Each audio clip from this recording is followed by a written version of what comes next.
बिस्मिल्लाहिर्रहमानिर्रहीम। रसूल करीम सल्लल्लाहु अलैहि वसल्लम ने फरमाया कि रात में सोने से पहले पढ़ें।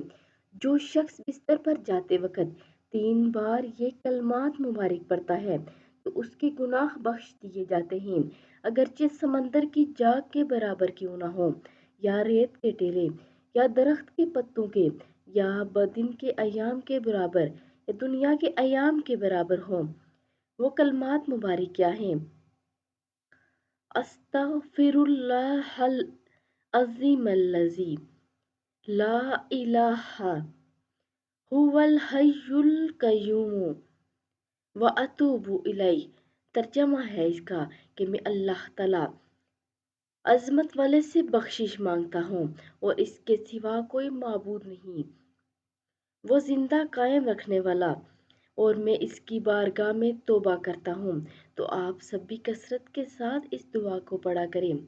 अल्लाह रब्बुल इज़्ज़त हम सबको तौबा इस्तिग़फ़ार करने की तौफ़ीक अता फ़रमाए। आमीन सुम्मा आमीन।